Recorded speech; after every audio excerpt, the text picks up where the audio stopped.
Hello fellow collectors and welcome to Gallic Gun Toys. Thank you very much for joining me in today's video, and today we are reviewing the new Ssgss Super Saiyan Blue Vegeta by Bon Presto. Really cool figure. Initially I wasn't too sure if I wanted to get this guy into my collection because of the rather odd pose he's in, but the more I looked at him on the box of the Piccolo that I actually bought that released alongside of him, the more I actually came to appreciate the actual figure.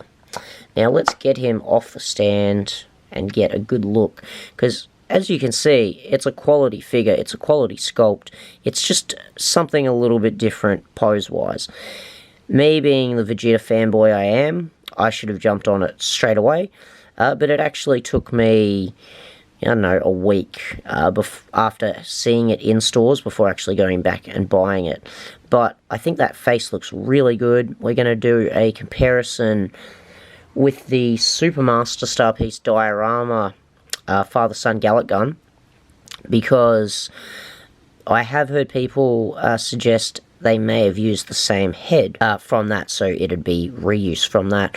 I don't think it would be. I have a feeling it'd be something new, but we're going to have a look at it and see what the verdict is. But overall, a pretty cool sculpt. Like I said, it's different, but it is yeah, just different. I really don't know how else to describe it. Like, it's cool. I don't dislike it.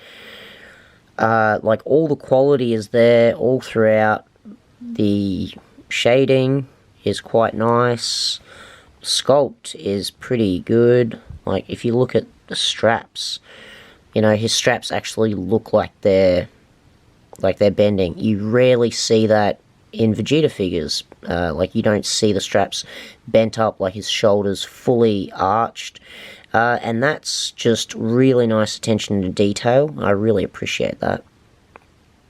Comment down below in the comments, guys, if you remember actually Vegeta ever doing like a lunging sort of attack like this, where he's firing a massive ki blast behind him, or charging up a massive ki blast and has his feet out like this.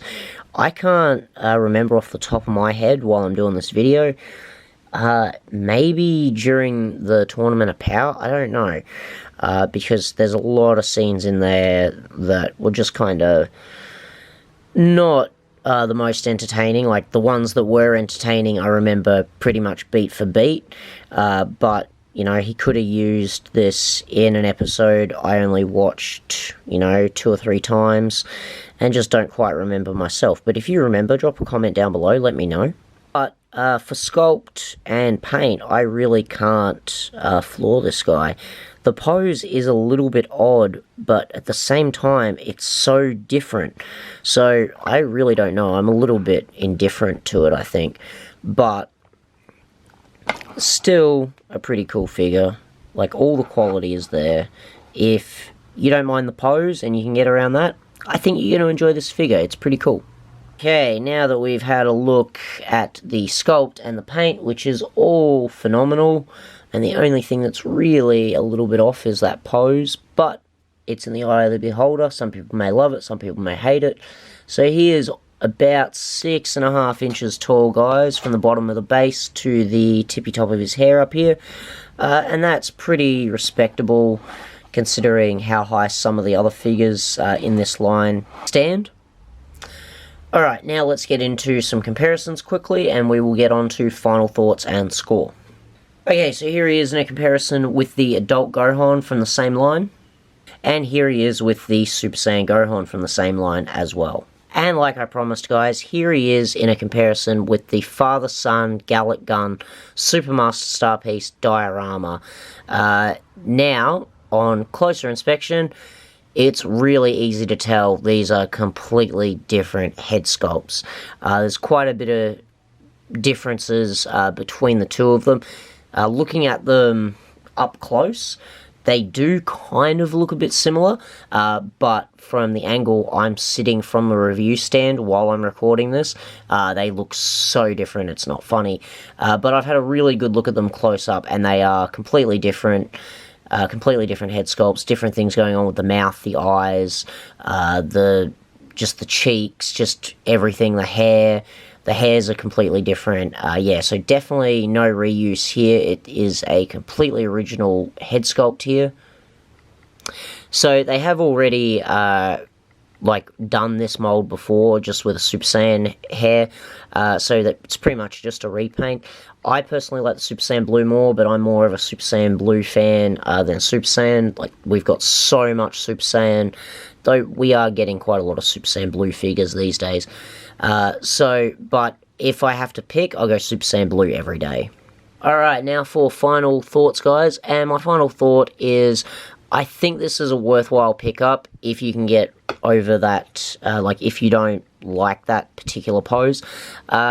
If the pose puts you off a little bit, I suggest just skipping this guy.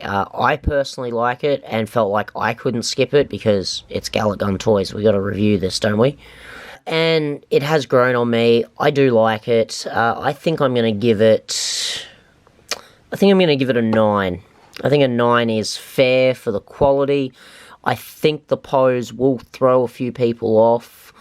I personally think all the quality is there in the face, the sculpt, everything.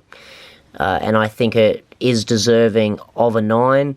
But it just loses 1 point just for just being a little bit too different. Maybe even if they had altered the stand a little bit so he wasn't... if they made it higher, I don't know. But there's just something about it that just looks slightly off to me. And I think most of you guys in the comments will probably agree with me about this. Alright, fellow collectors, if you enjoyed today's video, don't forget to drop a like down below. If you're not already a subscriber, hit that subscribe button. Don't forget you can also follow me over on Facebook at Gallic Gun Toys. Thank you as always for watching, and I will catch you in the next video. Bye for now.